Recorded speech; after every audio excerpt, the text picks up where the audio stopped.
thank you for inviting Elections Manitoba to be a part of this. Thank you, Jared. I'm very happy to be here representing Elections Manitoba. Can you all hear me? Am I talking loud enough? Okay. So who is Elections Manitoba?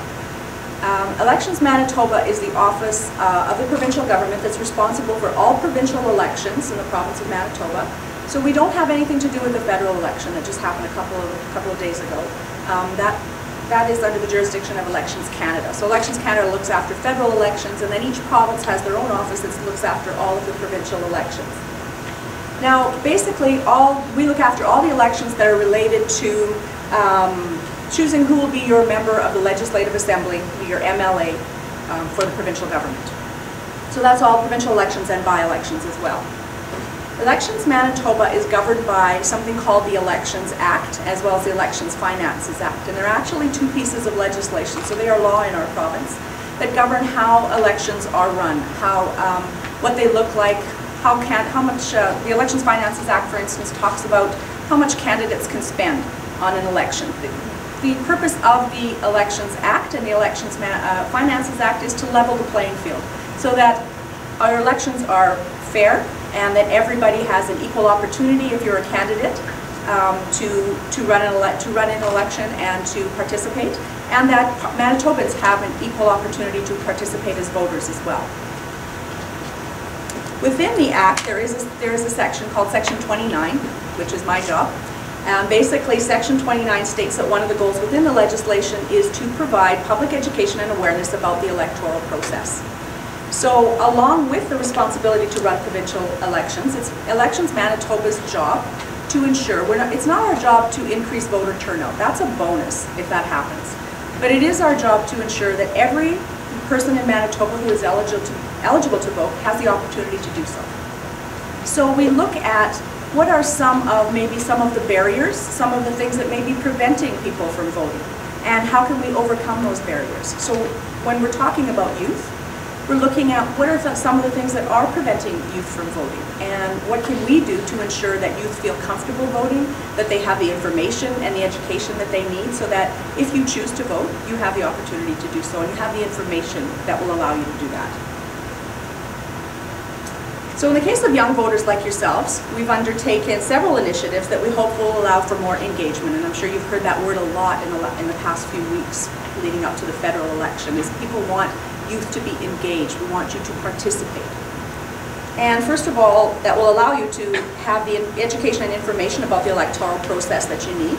And secondly, that will promote participation by providing opportunities for you to be able to go out and vote. One of the ways Elections Manitoba is hoping to accomplish some of that is through a program that Jared mentioned. We have a program called Your Power to Choose.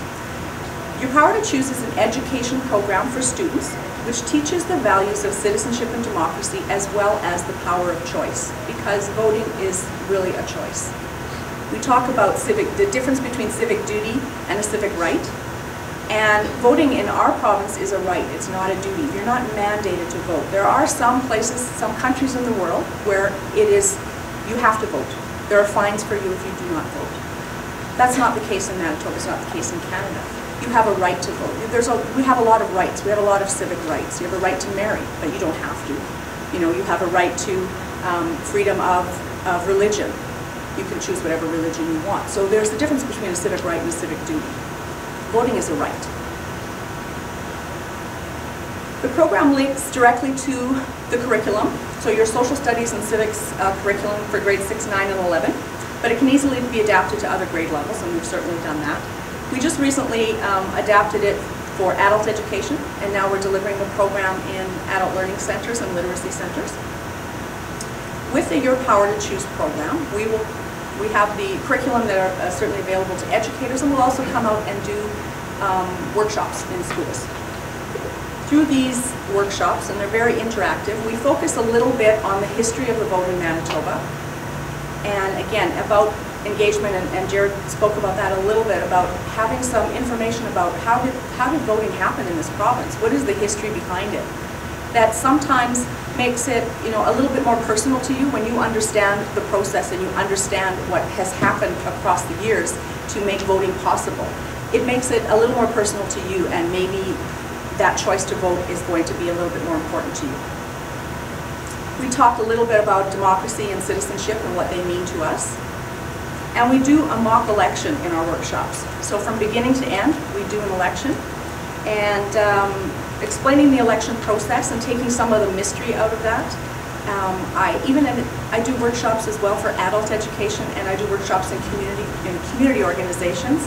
And sometimes adults, there are a lot of adults out there who have never voted. And when you talk to them and find out, you know, what are some of the things that have prevented you from voting? For a lot of them, it's just they've never voted before. They don't even know where to go. They don't even know what the process is. What's it going to look like when I get there? So taking the idea of the mock election is just to take some of that mystery away so that when you go to vote, you know what's going to be expected of you. And the workshops are very participatory. Everybody gets to be involved in the mock election because that's how a real election happens. Everybody has to be involved. Whether you may not be a candidate and you may not be an election worker, but you may be a voter. And so everybody in the province is involved in an election if you look at it in that way. Elections Manitoba, the office that I work in, has probably 12 to 15 people working in it at any given time. Prior to the election, Elections Manitoba hires 10,000 people across the province. So that's how many people it takes to participate and to make sure that an election is run in this province. That's a lot of people. The Your Power to Choose program is free of charge. You know, that's important for educators to know that this is something that's an initiative that we think is really important. We don't charge for it. The workshops are free of charge. We can come out and do them in the schools. We have facilitators in all areas of the province. We also do workshops in French. In Manitoba, there are 57 electoral divisions. It's divided into electoral divisions, and the electoral divisions are based on the population in Manitoba. So each electoral division has a certain amount of population, and they redo that every 10 years. In Manitoba, or in Elections Manitoba, our goal is to reach, before the October 4th election, our goal is to make sure that we get out and do workshops to all 57 electoral divisions. And we're doing pretty well so far. Within this school year, we have given 175 workshops to over 4,000 participants. So we're well on our way. We're still got a lot more to go. And if any of you are interested, or teachers are interested, or you would like us to come out and do a workshop, just go on our website and check out the Your Power to Choose link, and that will give you all the information that you need. And so besides school curriculum, we've also expanded our outreach to university and college students. We have an e-newsletter that we send out to all university and college students, informing them about the October election, and also residency requirements, which means where they will vote on election day depending on where they're going to school. And that's something that's really important for people to know. We will be having targeted enumeration on campuses in order to reach as many students as possible and to ensure that they are on the voters list. The easiest way to vote in a Manitoba election is to make sure that your name is on the official voters list. Every Manitoban gets their name on the voters list through a process called enumeration. And an Elections Manitoba enumerator will go door to door to every household in the province in all 57 electoral divisions, collecting the names of all eligible voters and compiling an official voters list. So you can see why when I say we hire 10,000 people, you can see why we need a lot of people to make sure that this gets done. It's a very precise way of ensuring that the official voters list is completely accurate. And Manitoba is only one of a handful of provinces that still do door-to-door enumeration, so we're pretty unique in that. We're also going to have an on-campus presence at all universities and colleges this fall. We're going to do information kiosks on campus, giving information about the election and where it is and when to vote. So any of you who are off to college or university this fall, you watch for us. We'll be there. Also, you can follow us on Facebook, find us on Twitter. Or is it the other way around? Find us on Twitter, follow us on Facebook? One or the other. Elections Manitoba is using social media this election to reach young people through a medium that you obviously all use on a daily basis. And we saw a lot of social media being used in the federal election through organizations, as Jared said, Apathy is Boring, the student votes. A lot of the candidates were using social media to reach people. By following us on Twitter and Facebook, we're hoping that you will be able to provide information about the electoral process as it happens. so that the information is going to be current and hopefully relevant to your lives. We're also going to be using the social media as a means to do some education. So we're going to have some historical information on there. A part of some of the pieces from our Your Power to Choose program we will be posting on Twitter and Facebook. So information such as, for instance, do you know the year that the first election happened in Manitoba? Does anybody know? Do you know that Manitoba was the first province to allow women to vote in Canada? Yes. Everyone knows that? Do you know what year that was? See, so you're going to have to follow us. Find us on Facebook and follow us on Twitter to get the answer to those questions and more. Another initiative I'll talk briefly about is called our Citizen Next campaign. So research tells us that children who grow up in homes where politics and current events and even voting are discussed a lot are more likely to become voters themselves. And a survey that was conducted by Prairie Research after our last provincial election in 2007 also showed that non-voters are more likely to have children under 18 years of age in their household.